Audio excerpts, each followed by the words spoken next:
Well, hello everybody. Good evening. Welcome to our next FTC chat clinic.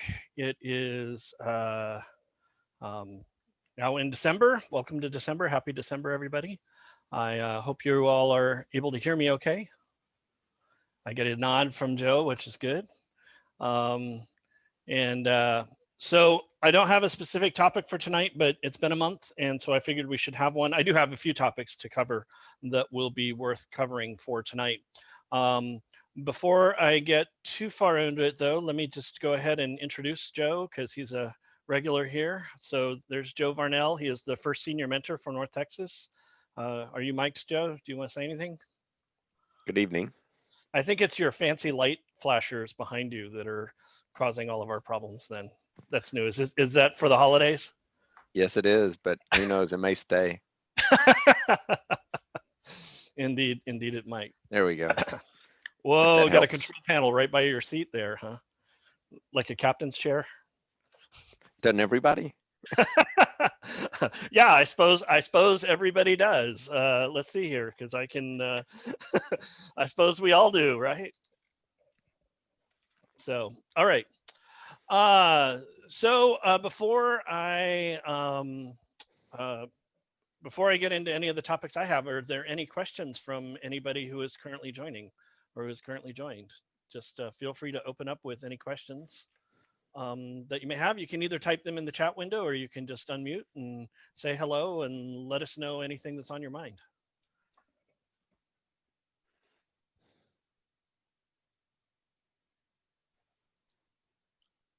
All right, well, nothing there. That's fine. I have stuff that I can share and present. So let me do that real quick. And let me get my slides up here so I can get ready to do this.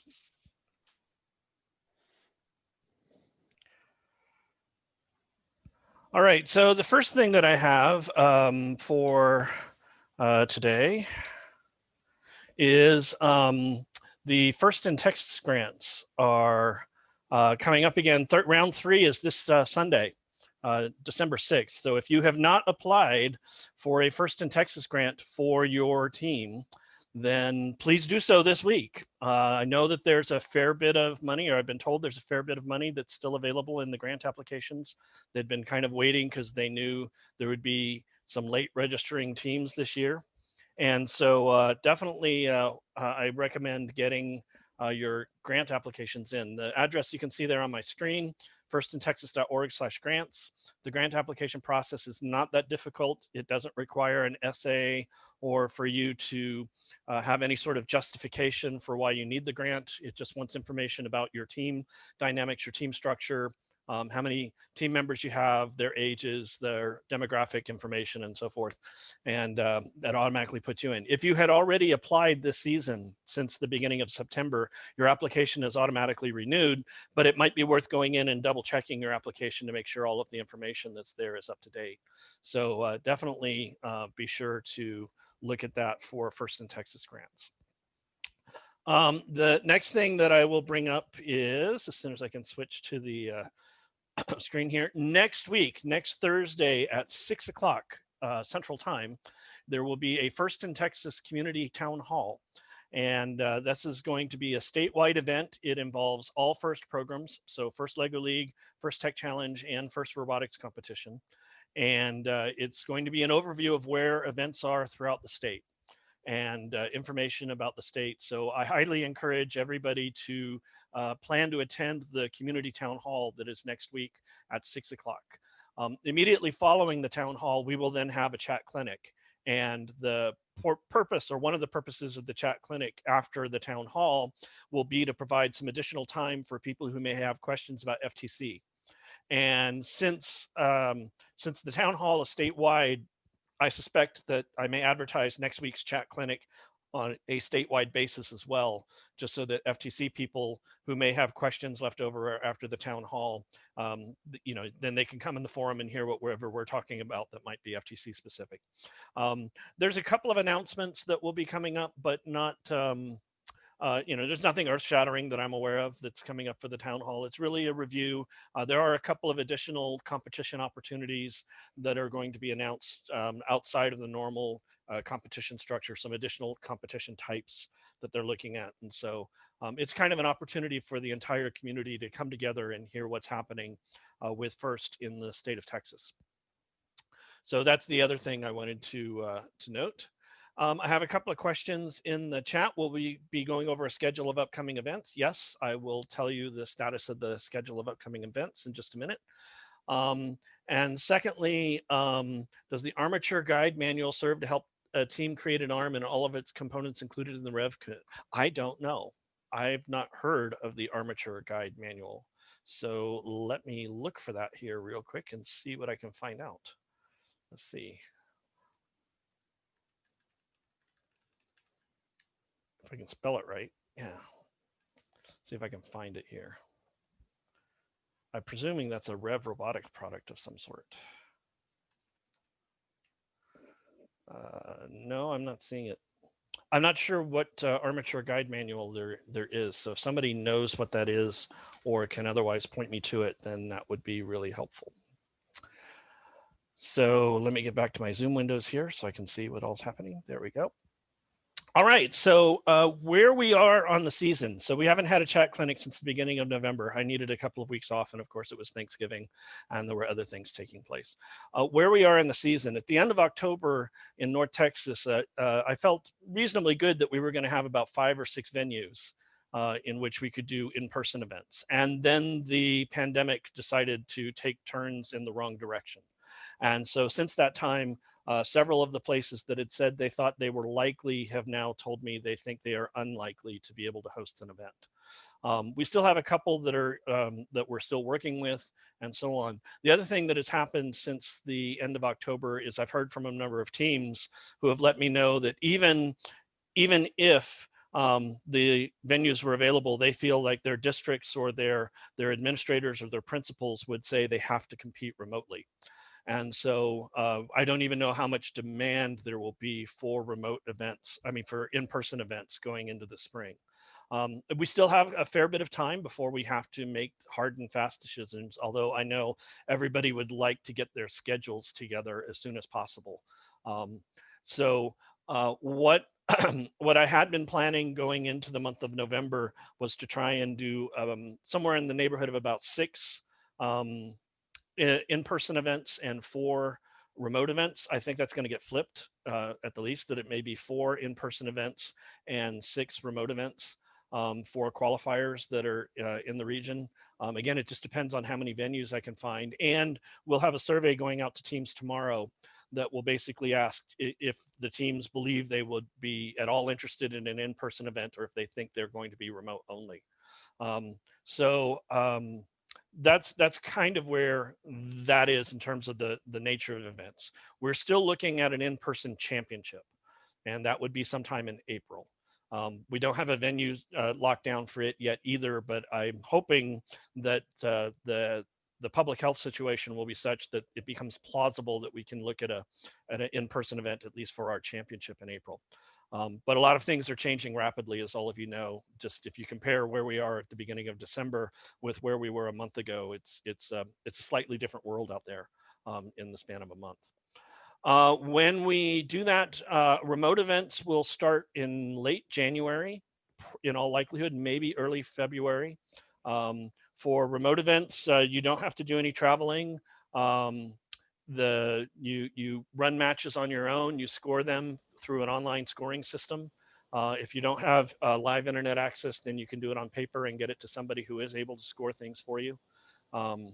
And so those would be taking place in January, starting in January and then going through the end of the season.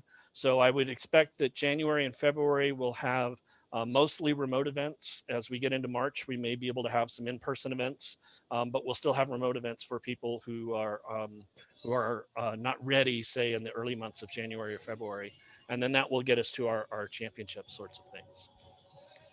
In terms of cost, we're still evaluating cost for an in-person qualifier.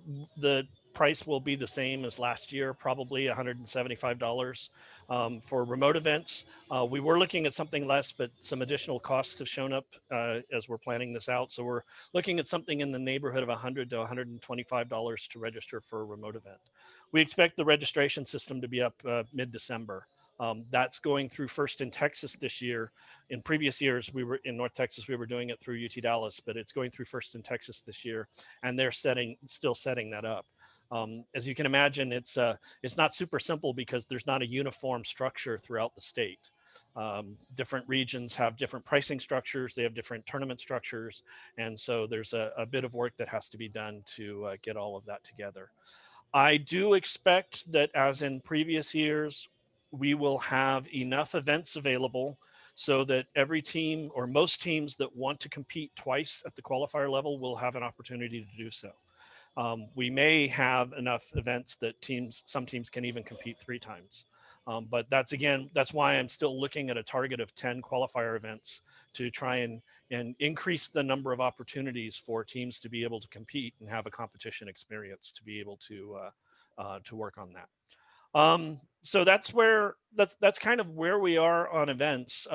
Remote events, the things that we need primarily is we just have to come up with pools of judges, people who can do the judging in the days leading up to the event, because you don't have to have a formal venue for the remote event. We do have some sites that have said they were willing to serve as a field site for teams to come and perform their matches. And so we will be publishing those, and we're going to try and make sure those are geographically available to everybody in the region. And for those people who just can't get to one of those sites or whatever, we may do some traveling fields from place to place to try and get those together. A lot of the logistics for remote events are still being worked out. We do know that we have a scrimmage coming up this next week that is being hosted by Flower Mound High School, or the folks at Flower Mound. It's not at the high school because it's a remote scrimmage. And so we expect to learn a lot from running that remote event this next week. I think when we looked a couple of days ago, there were 27 teams that had signed up for the scrimmage. There's room for some more. So if you are interested in signing up for the scrimmage, then you can do that. I'm sure that a discussion of how the scrimmage is going will be a topic of next week's chat clinic, and the teams are being allowed to submit their matches starting on Sunday and all the way through Saturday of the following week. So Saturday afternoon, we'll probably have some sort of a broadcast or some sort of a webinar where we announce the results of the scrimmage and how teams had done in the scrimmage. So that's another event that's coming up. In terms of training events or clinics, further clinics that focus on topics, I'm kind of open to suggestions for topics of things to do. And on those training events, they would either happen on Thursday night, or I would be glad to do them on Saturdays. So as your teams are working, if you are coming across specific challenges that your teams are facing where you think it would be helpful to have a clinic or a discussion of that, or to have some people get things together, then I will be super glad to try and arrange to put that together for folks. All right. Any questions on the events or about the schedule or where things stand? Feel free to ask whatever you can. I can't guarantee that I have answers, but I will try to come up with them as best as I can. Hello, Mr. Michaud. Do you think that the overall state championship could be like anywhere in the state, like Austin or even here?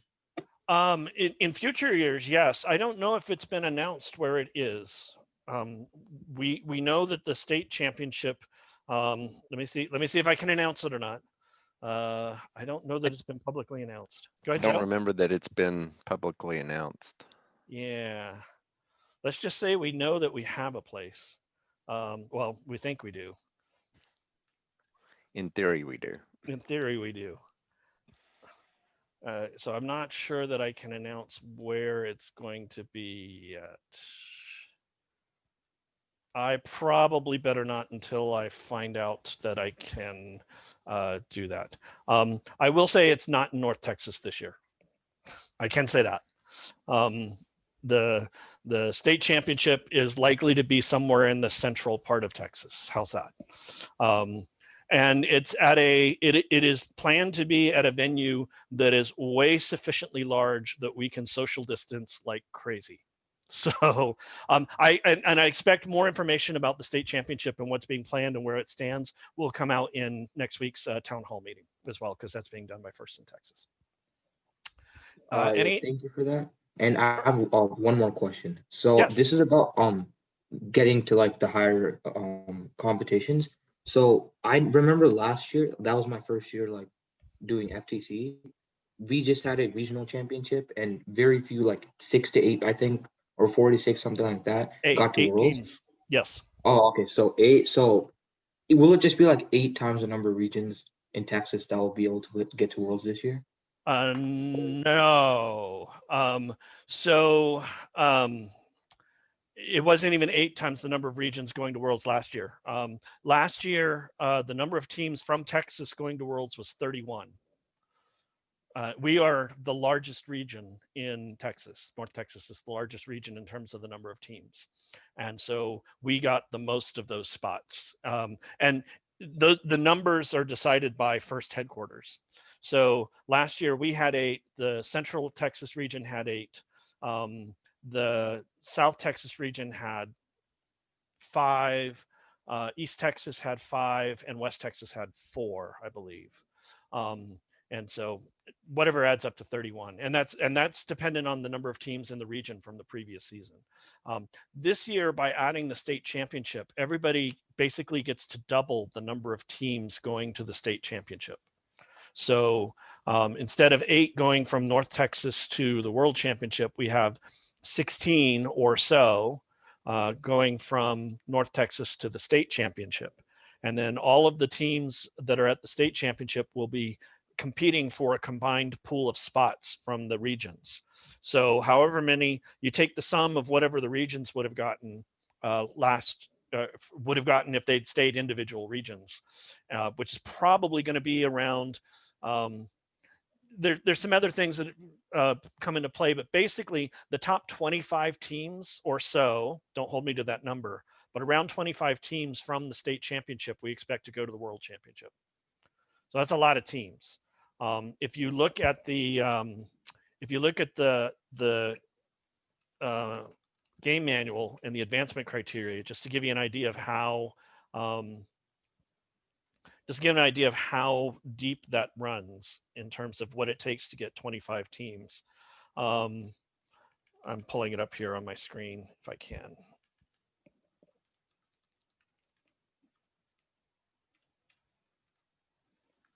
Here we go. And let's see if this switches.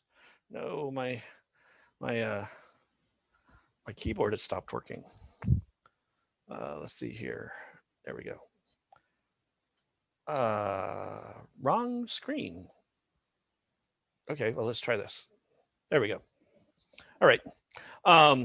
So the order of advancement. So it starts with the Inspire winner and the winning alliance captain, Inspire award, second place, and so forth. But to get down to 25 teams, you're already down to all of the second place winners. So anybody who gets second place at the championship and one of the judged awards is almost certain to advance. And then because there are so many duplicates that can take place between the Inspire winners, the award winners, the first place teams, the second place teams, it's quite common for 25 teams to get down to spots 32 through 36 on here. So the third place winners will often also be going to Worlds, as well as the top teams in either division, even if they didn't make it to the finals. So it's a pretty good number that would be advancing to Worlds next year. Now that depends on how many teams are at the state championship. We're currently planning for about 72 teams to be at the state championship. That's how each region's able to advance double, and we'll just see how it goes from there. I do know the state championship is planned for early May. I can give that piece of information out, that it's going to be in early May, which is why we'll run our regional championship in April. Okay, that was really good information. And I have another question. Yes. So I just like have an idea of how it's going to be, and I just want you to tell me if this is accurate or not. So basically, it's going to be way harder to get to state, but if you get to state, it'll be not that hard to get to Worlds.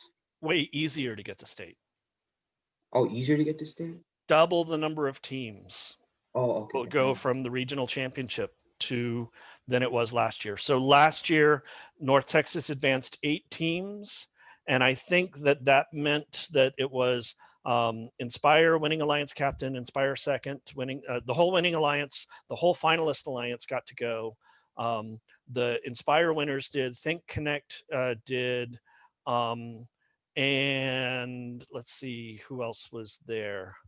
I'm pretty sure Innovate got to go, and I don't know that the rules changed. And I think Motivate got to go. So even though we advanced 8 teams, we only went down to like spot 14 on the advancement list.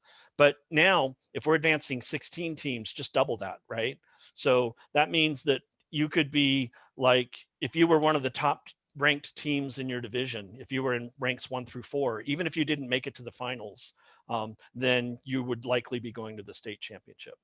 The interesting thing about advancements in FTC is every advancement that gets added to the total adds a lot of spots here, because there's so many chances for there to be duplicates. Like if, the highest ranked team, not previous advanced, had also won an award, then you skip down to the next one. So it goes really down. So I always, as a coach and as a team leader, I always prefer to go to events where there are more advancements, because that means your chances of advancing go way up. So if last year it was 8 and this year it's 16, it's like, yeah, okay, I think we can be, in the top 16 pretty easily. Okay, and just like what you said in the past like few minutes, I just realized one more thing. So Yes. there is going to be a regional qualifier, regional championship, then state, then worlds, right? So that's how it's Yes. going to be tournament structure. Yes, we're Okay. adding another level. Okay, thank you. So At first I thought it would be replaced. So no, it's instead, so what happens now is it will be qualifiers, and then teams will go from the qualifiers to the regional championship. I'm still hoping to do a super qualifier. We might not be able to. We'll see, but some teams might be able to go to a super qualifier and then the regional championship. But we'll have teams competing at the regional championship. Those teams will advance to the state championship, and then teams from there can advance to the world championship. okay, thanks for all the information. That really helps. Sure. All right, and there are some questions. How many teams would go to the regional championship? In the past few years, we've always done a 48-team regional championship. And I would like to do that again. We might be socially distance restricted from that, in which case it would be the top, 36 or so. But 48 is what we've done in the past. That's still what I'm targeting, is to get 48 teams at the regional championship. Given that we have about 130 teams in North Texas, that's a pretty significant percentage of teams that get to our go to our regional championship. Last year we had 200 teams in the region and 48 went. So that indicates that, about 24% of the teams got to go to the regional championship from the region. This year, if we stuck with a 48 team regional championship, but had 130 teams or so, then you're looking at, like the top 30 to 40% of teams. Or I won't say the top 30. You're looking at 30 to 40% of teams getting to go to the regional championship. So as far as I know, that's still the number. I will double check with my first manager to make sure that it's okay for us to be looking at a 48 team championship again for the season. Granted, with the pandemic, we may have to switch things around. Let's see. So I have a question here. If somebody chooses to compete virtually, can you still go to see the traditional competition? That's going to depend on the venue, because we may still be under social distancing restrictions.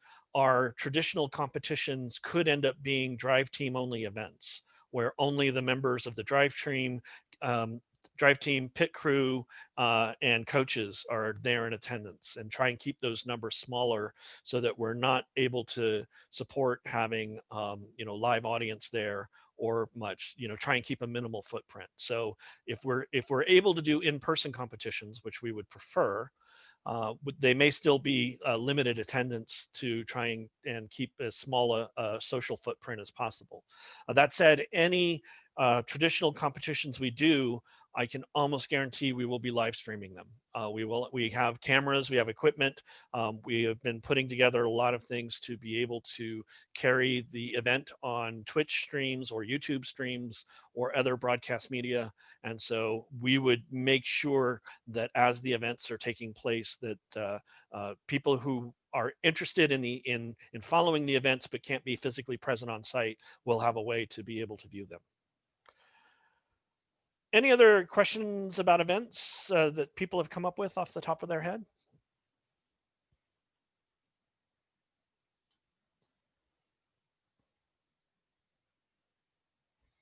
Okay, I see that there's a couple of links that are to about the armature guide, basic bot guide for Tetrix. And let's see if it has an armature in there. Go ahead.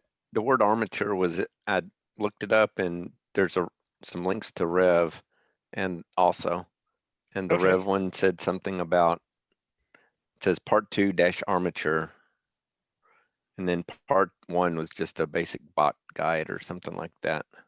Okay. And there. So here, let me see if I can I get my captain's chair fun buttons has stopped working. All right, let's see here. So this is the armature guide that's there. So the question was, does it serve to help create an arm? I suspect so. I've not looked at this one. So let's see what I can see about it. About what it says for being able to create an arm. I'm presuming I can see my screen. Looks like it.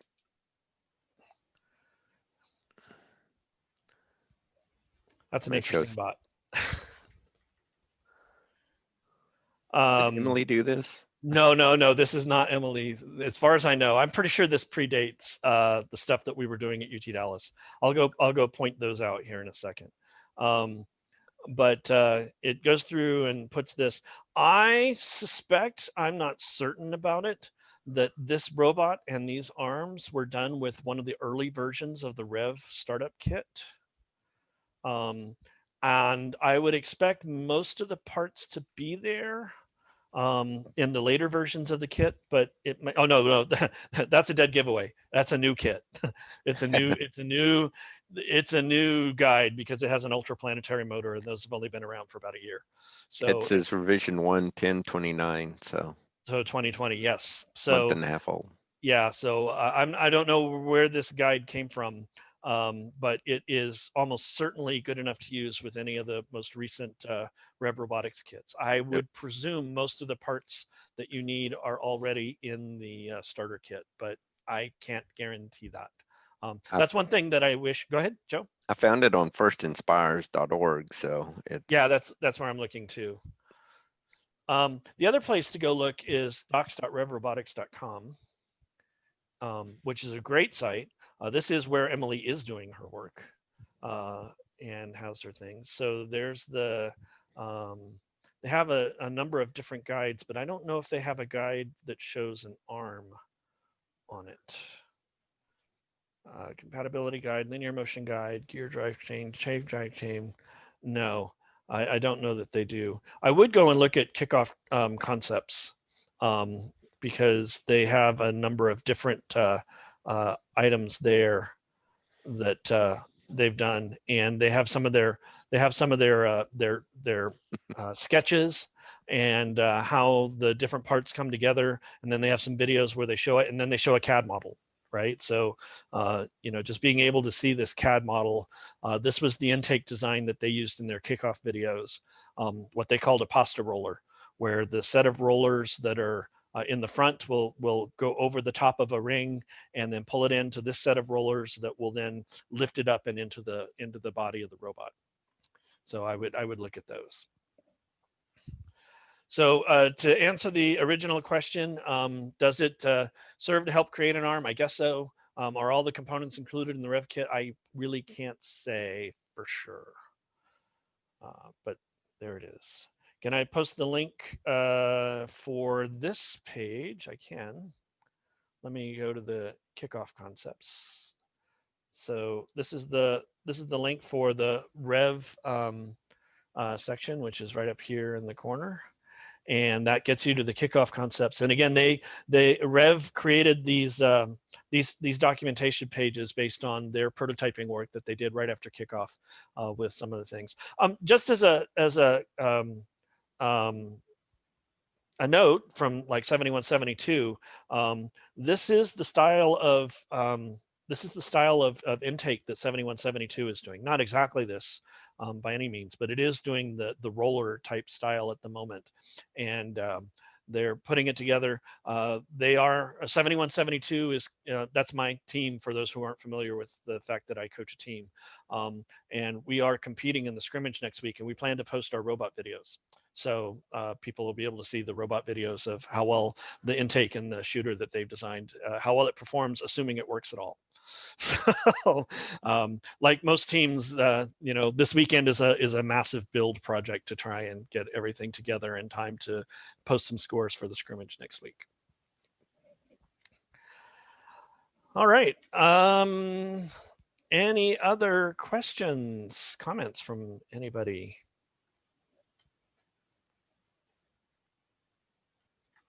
I will leave it open. By the Our way, team, go ahead. Go ahead. speaking of CAD, Yes. everybody should go through Patrick's on-shape CAD thing. Last Sunday I went through I skipped ahead in some parts, but I looked through parts of it. But I designed most of a robot, not everything, but I didn't use what you would need, right? And the first hour was kind of painful, but after that, it's so easy to learn CAD from that. It is. Well, Onshape CAD is really nice. I like Onshape CAD. I now have 2 CAD packages that I use frequently between Fusion 360 and Onshape. And Fusion 360, I'm still more familiar with in a lot of ways. And there are times where I'm CADing things that need more than just the CAD. So in Fusion 360, for example, it will do the CAM operations for being able to go to a CNC, to my CNC mill. And so if I know I'm going to be milling something like making a plate or doing something like that, then I'll do it in Fusion 360. I've also gotten into the last couple of weeks looking at needing to create, this is nothing to do with FIRST, but for another project, to create some custom circuit boards, and you can do that in Fusion 360. Which is really nice because you can design your schematic, lay out the parts, and it gives you the file that you then send off to a circuit board manufacturer, and they print your board for you. So that's a really nice feature in Fusion 360. But in order for me to run Fusion 360, I have to be running Windows, and most of the time I'm running Linux. So it's really, really nice to just be able to pop open a browser with Onshape CAD when I just want to, 3D print a part really quickly. And so my 3D printer's gotten a lot of work. Can you save an Onshape CAD file and pull it into Fusion 360? I haven't tried it yet. I mean, you could do the step file. So you could create a step file in Onshape and import that in Fusion, but you would lose your sketches. You would lose a lot of the things that you use to create the part in Onshape. So if there's another way to do it, I haven't looked into that. I probably will need to, because right now about half of my CAD library is in Onshape and half is in Fusion 360. And someday in the distant future, when I'm no longer doing FIRST, and so I'm no longer eligible for the educational versions of these products, I'm going to have to start paying for them, and I'm not paying for both. So I have to decide which one I'm going to want. So that will be worthwhile. For those who aren't familiar with the Onshape, with the videos that Joe was just referencing, they're available from the playlist, which was in the slideshow, and I don't even have that memorized. I have the link somewhere. I'll find it and post it in the chat. Yeah, I have a tiny URL link. Well, it's in my slides. Just a minute. I can pull it up in my slides. Just a second here. Oh, maybe. Yeah, I can pull it up in my slides. Give me a second to, not that one. Here it is. So I'm posting it in the chat there. And now I'll just link to it. And let's see if I can pull it up on my Chrome. Did it go to the chat? Oops, nope. I'm sorry. I direct messaged. It switched me to not be everybody. There. Thanks.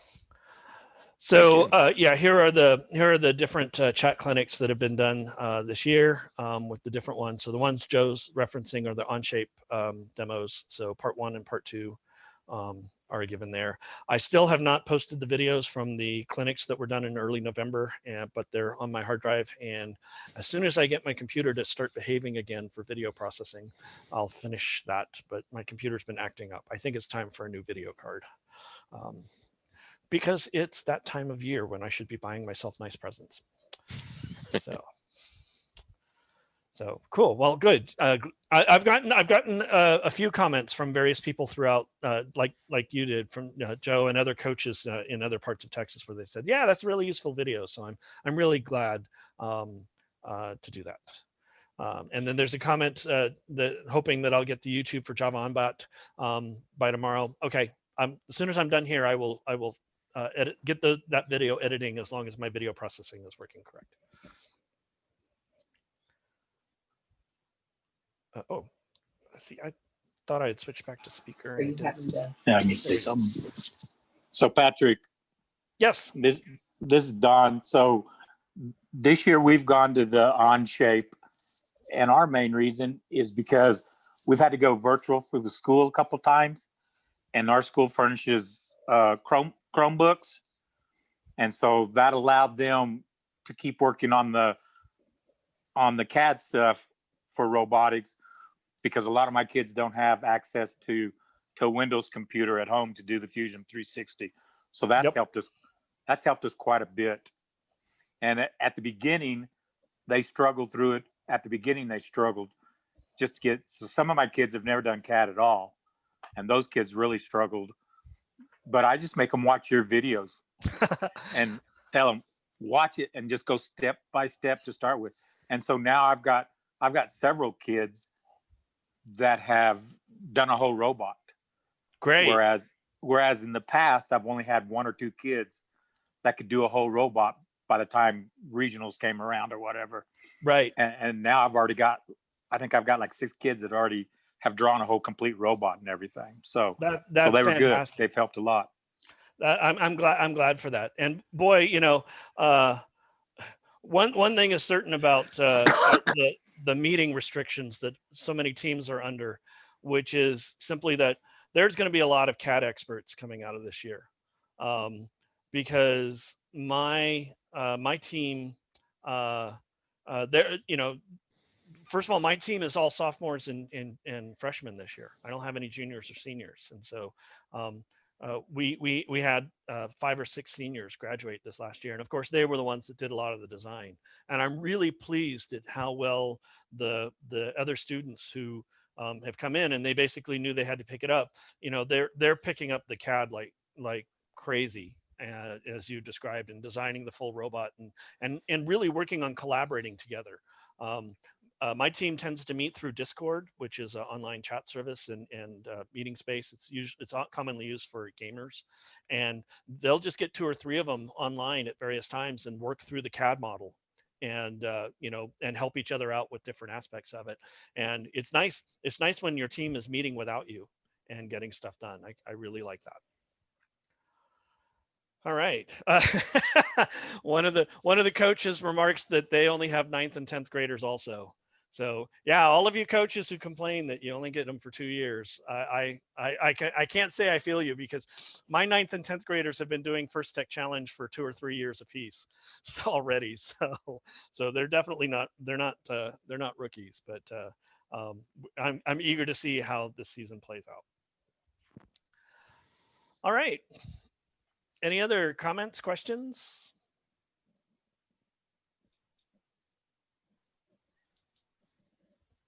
Any topics that people are really interested in seeing us cover or talk about, not necessarily tonight, but at a future clinic, a future thing? Anything that teams are struggling with? I definitely have a question, Patrick, if I may. Sure. I know that we at Farmon are really getting into this in-service type things, and the in-service at our school is like terrible, and it's not related to what I'm teaching. So I'm in the process, which I haven't been able to talk to you yet, but somehow getting in-service or clinic hours through these meetings. Ah, I see. So, I mean, I'd much rather do this than, talk about, Yes, let's just say, talk about other things. Yes, I can believe that. I had a similar thing come up last year. Last year I proposed the crazy idea of holding a tournament the Monday after New Year's. Right? So the Monday after New Year's, because the Sunday after New Year's was like the 2nd or something like that. It's like there's no way, right? It's whatever. And so I proposed doing an event on the Monday after New Year's. And people at first, they were like, how can you do a tournament on a Monday? And it's like, well, none of the kids are in school, right? Because they actually didn't go back to school till the Tuesday or so. And then people said, yeah, but the teachers are in service. And all the teachers I heard from were like, we don't care. We'll be happy to go to a tournament if it means we don't have to do in-service. So, but there were other reasons we couldn't make it happen. But I was actually looking at the possibility of holding a Monday tournament. But it didn't happen. Anyway, I would, Ralph, you and I should talk about what the requirements are, and others can talk about it. And I think that I don't see any reason not to do that. Oh, that'd be just great. Really great. Cool. And hopefully that could lead to other things, since I've been writing a lot of curriculum, but robot curriculum actually, but there is no class you can take anywhere to get a degree in robotics. There's just not any. There's no such thing. Yeah, it tends to fall, certainly at the university levels, it tends to fall under mechanical or electrical or one of the other engineering disciplines. There are some places that have a robotics specialty within the discipline. And I don't even remember what UT Dallas had. I know that the dean of UT Dallas, when I first went to work there, Dean Spong, his background was robotics. So he was really keen on anything robotics related, which helped. He was the dean of the School of Engineering and Computer Science. There are some robotics degrees that exist from place to place, but they aren't that common. So I would agree with that. Cool. Good. Well, yeah, definitely like to talk about it sometime. Yeah. I guess while I have people here, since I was talking about the schedule for the group that's here, is there anything about the schedule that I mentioned, with events starting late January and going through March, that looks like it's a big scheduling problem?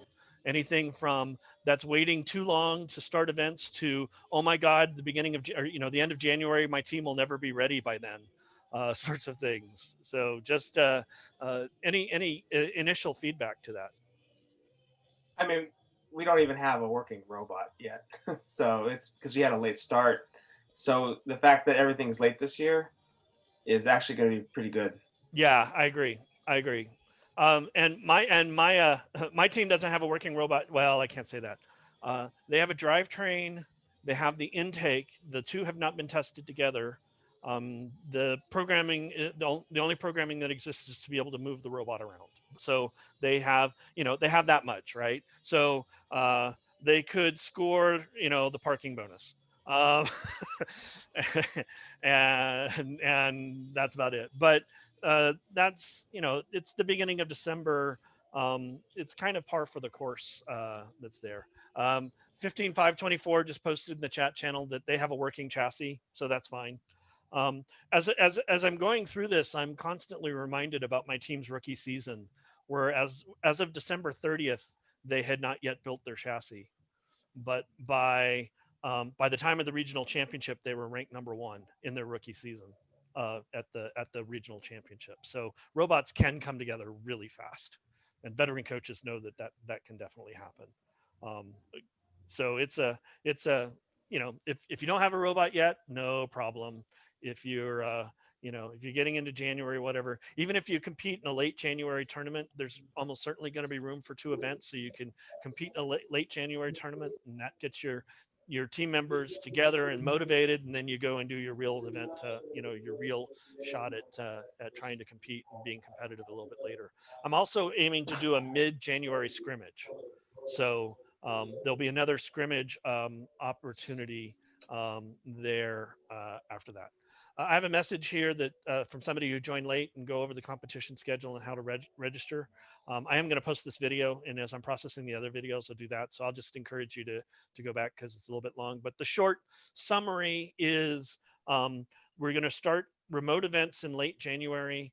We will start in-person events as soon as we find some venues for them, but I expect those to be late February and in the March timeframe. I'm expecting or trying to aim to stage about 10 events total at the qualifier level in the season. And registration for those will be later this month and going on into January. I don't think there's going to be a case where we're going to run out of space at events, because we're running the same number of events as last year, but we're doing it with a third less teams. So I don't think we're going to have problems with running out of events. And if we do, then I'll just open up more. One nice thing about remote events is it's easy to open up another remote event as long as you can find the judges. If you can find judges for it, then you can just open up another remote event.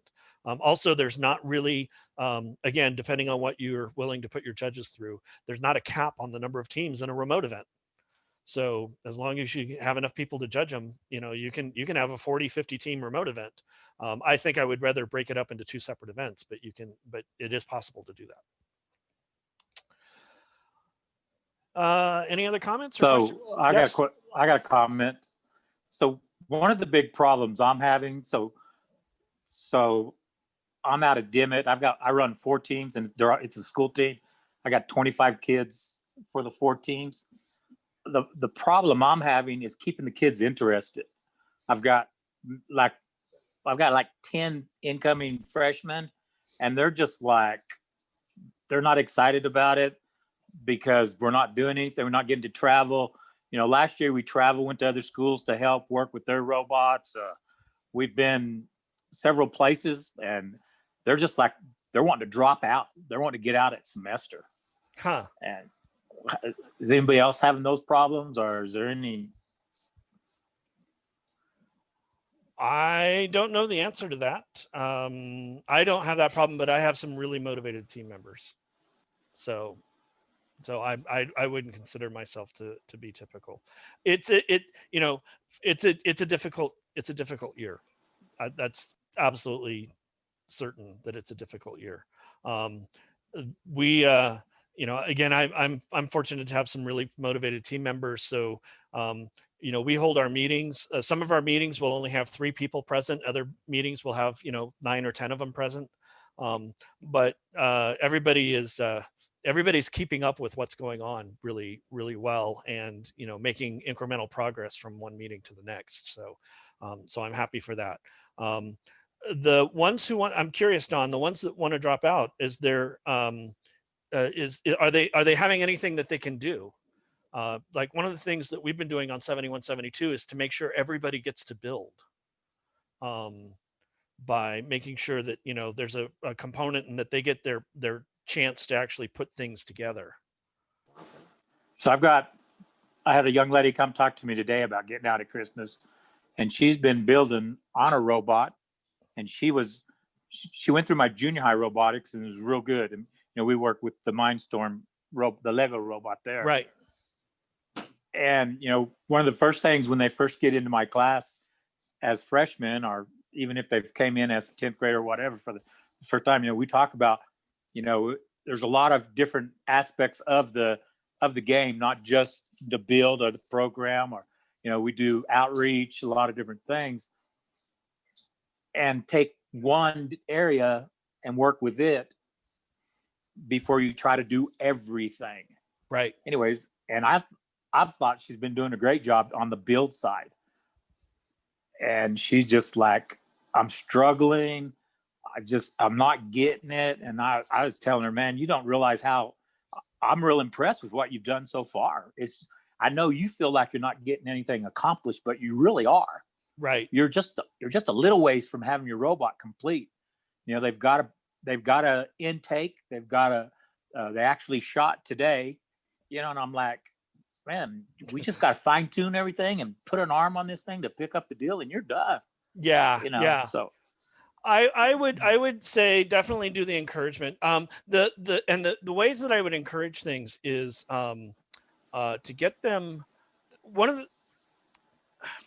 of the things that I find has helped all of my teams is when they get feedback, and when they get feedback from peers, right, is more valuable to them than getting feedback from the adults in a lot of ways. And that's why in-person tournaments are so great, because you're there and you see what your peers are doing and how you stack up against your peers. And, you know, people come by, and especially if you have a robot that's doing anything, you know, other teams will come by and say, you know, how'd you make this work? And you get that positive reinforcement from your peer group in order to do that. So what I would say is encourage them, especially the build people and stuff, to just post videos of what their robots are doing, and, you know, make them available. And if you don't have a Twitter account, and if somebody can do Twitter, like put them on a Twitter account, start getting a following together, and, you know, get a chance for people to comment on, wow, you have a working robot, you know, and wow, you know, how'd you do that? And here we have there.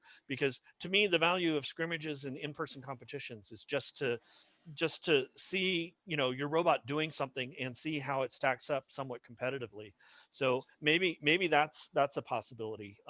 You know, within my team, I know that we're constantly encouraging our builders and whoever's working on it, is like, please give us a video of what it's doing now, right? You know, just let us see the video, let us see what's going on. And then if you have some of those videos, it's easier to also to see the progress being made over time. Like, you know, a month ago, you know, we didn't, you know, it could only do this, and here we are a month later, and even though it feels like you haven't done very much, you look at the robot and, oh my God, it's doing all these things as well. That would be my first guess. The other thing I'll say is that I know a message went out this week to the delivery partners. Sometime in the next few days, I think it's tomorrow, but don't hold me to that. First is putting together a remote mentors guide with information about tips or things that they suggest doing for people who are having to mentor teams remotely or to work in the remote environment. And that's supposed to go out in the next couple of days, I believe, and it's going to go out as a team blast. So watch your inboxes if you're one of the contacts for the team. You know, watch your inboxes for the remote mentor guide and it may have some other ideas to suggest that as well. Anyway, that's what I thought. If anybody else have any suggestions or thoughts?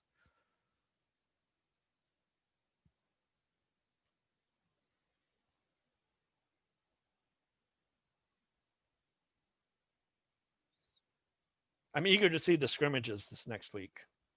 I'm eager to see scrimmages. I'm eager to see robots. I think once teams start to see robots doing things, because the scrimmage that we're running in Flower Mound, we're requiring teams to have videos.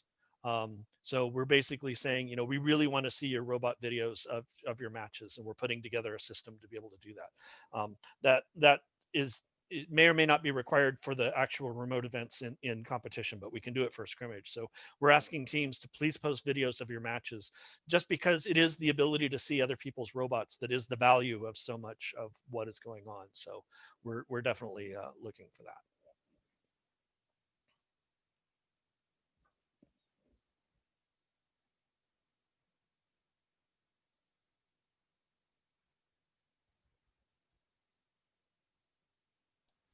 Okay.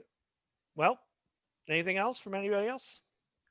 Yeah, we should make sure people take videos of their robots at that scrimmage next week and upload it to YouTube and make it like a. Well, Or is the scrimmage is a remote scrimmage, right? So Yeah. people will be doing their robots in whatever environment they're running their matches on. So we're asking teams, and I'm setting that up tomorrow and Saturday, a common place where people can upload their videos, and then we can have a collection of all of the match videos that people submit for everybody else to look at. It's going to be in like a folder. Yes, or a playlist. A playlist on which Probably on Oh, wow. YouTube. Oh, okay. So yeah, Yeah. that's good. At least the best of video. It's like because Exactly. yeah. Exactly. And I mean, the thing is, we want people to submit videos so that part of the reason for the scrimmage is we can say, oh, you scored this wrong, right?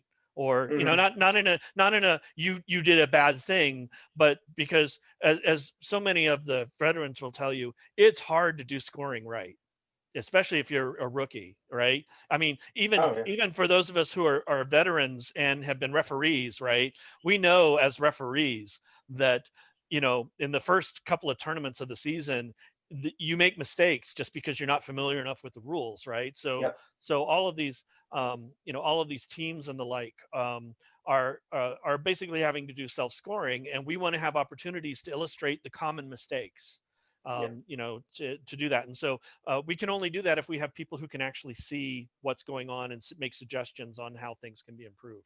So yeah, we're basically going to say, we want match videos and stuff, and it's never to ridicule. We never do that in first. It's really more to let everybody see and celebrate whatever it is you have been able to achieve and identify ways to be better. So yeah, it'll all be in a playlist. And then again, my plan is for a week from Saturday, when the scrimmage is officially over, right? We're going to have a recap, probably like it'll be a Zoom session or a Twitch session or something, where we go through and say, this is what we observed over the portion of the scrimmage. These are the things that we would do. And here are some of our favorite videos that were submitted of robots doing their matches, and what we liked and what we didn't like, and just really kind of use that as an opportunity to highlight and celebrate the teams that participated in the scrimmage. So cool. And we'll be doing that for virtual events, I hope, too. And for virtual events, I guarantee, we're going to do award ceremonies for virtual events. And so if there's a virtual event that's taking place, then, after everything's been brought in and the judges have made their decisions and things like that, we're going to have an online award ceremony of some sort. If we say that the scrimmage is taking place on, or not the scrimmage, if we say the event is taking place on the Saturday, what that means is that you have like several days leading up to the Saturday where you submit your match scores. Also in the days leading up to the Saturday is when you would do the online judging.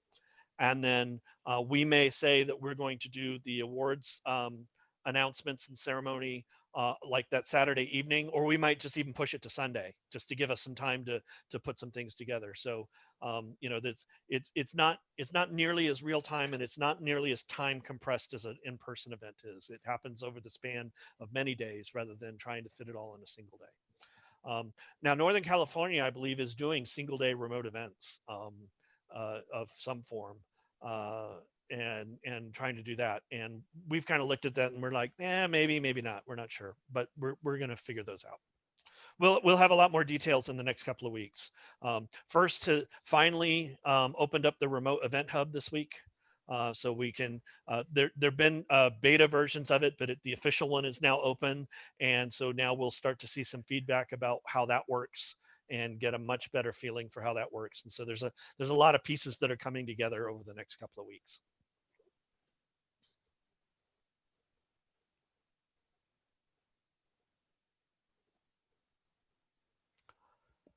All right, last chance. Otherwise, I'm going to go back and edit videos, post some videos. Just some reminders. This Sunday, First in Texas grants are due. Please, please, please submit your team for a First in Texas grant if you have not done so already. I really like it when I see that more North Texas teams have gotten grants than any other region. So, it's kind of like, yes, our teams are on the ball. We at least applied, things like that. So please, please, please go and sign up for a First in Texas grant if you have not done so already. Next Thursday at 6 o'clock is the First in Texas Community Town Hall. There'll be an announcement going out to the Google group and to all teams. There's going to be a status message going out to all team coaches in North Texas over the weekend. But please plan to attend the First in Texas Town Hall if you can next Thursday. Immediately following the town hall, around 7:15 next Thursday, we'll have another chat clinic, which will be open for people to talk about the town hall and anything that needs follow-up discussion after the town hall for next week. Next week, there's a scrimmage taking place. If you're not signed up for the scrimmage and you think your team might have a robot that can score some points, then go ahead and sign up for the scrimmage. There's a lot of us who have signed up for the scrimmage, even though we don't have a robot that can score points yet, and that's normal. We still have a week, so we'll figure it out over the course of the next week. And then, yeah, just watch your email for various announcements coming from First in Texas and from me about more details about registration and the season schedule as it comes together. And then if there's nothing else from anybody else, we'll just go ahead and cut it after an hour tonight. I appreciate everybody stopping by. I enjoy doing all these. We will again have one next week, and I'll try and keep going pretty much every week. Except maybe for the winter break, but we'll just continue having these going into January and February. Talk to y'all later. Have a good day. Have a good evening. Thank you, sir. Thank you.